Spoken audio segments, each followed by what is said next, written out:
बहुत समय पहले की बात है। एक युवा था। वह अत्यंत धनी व्यक्ति था।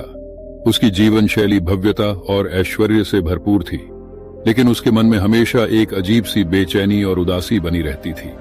उसके पास सब कुछ होते हुए भी उसे भीतर से कुछ खोया हुआ सा महसूस होता था। उसकी आंखों में एक खालीपन और दिल में एक अनजानी तड़प थी। इस अंतहीन बेचैनी के कारण वह शांति की तलाश में तथागत गौतम बुद्ध के पास पहुंचा। जब वह युवक बुद्ध के सामने पहुंचा तो उसकी आंखों में दर्द और निराशा की छाया थी। उसने धीमी आवाज में पूछा, तथागत, मैं हमेशा इतना असंतुष्ट और बेचैन क्यों रहता हूं? मेरे पास संसार के हर सुख साधन है, फिर भी मेरा दिल खाली और ठंडा क्यों है? बुद्ध उसकी गहरी आंखों में देखकर मुस्कुराए। उनकी मुस्कान में ऐसा अपनापन और करुणा थी कि युवक की आंखों से आंसू छलकने लगे। बुद्ध ने शांत स्वर में कहा, तुम्हारी बेचैनी का कारण तुम्हारा अज्ञान और सांसारिक इच्छाओं में उलझाव है। तुम बाहर की वस्तुओं में सुख खोजते हो, लेकिन सच्चा आनंद तो भीतर से आता है। युवक की आवाज में कंपी थी। उसने पूछा, तो मैं इस भीतर के आनंद को कैसे पा सकता हूं तथागत?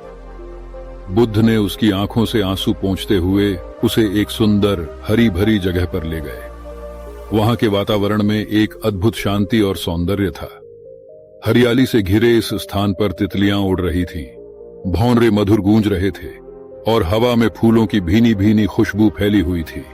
वहां बैठते हुए बुद्ध ने युवक से कहा, अब अपनी आंखें बंद करो और बस इस पल को महसूस करो। युवक ने आंखें बंद कर ली। जैसे जैसे समय बीतता गया, उसने अपने भीतर एक अजीब सी शांति महसूस की।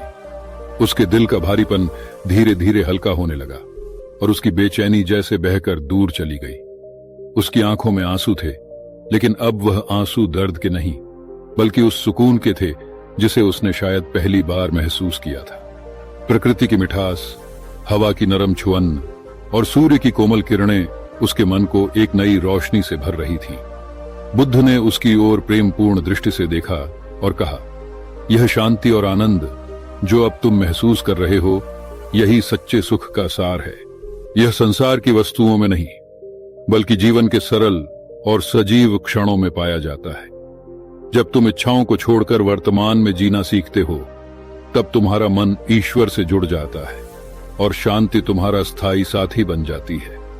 युवक की आंखों से अविरल आंसू बह रहे थे, लेकिन इस बार ये आंसू उस गहरे संतोष के थे जो उसने जीवन में पहली बार महसूस किया था। उसने समझा कि उसकी लगातार अधिक पाने की लालसा ने उसे इन छोटे छोटे आनंदों से वंचित कर दिया था। उस दिन से उसने एक नए दृष्टिकोण के साथ जीवन जीना शुरू किया। अब उसकी आंखों में खालीपन नहीं था, बल्कि एक गहरी चमक थी जो हर छोटे से छोटे पल में खुशी ढूंढती थी।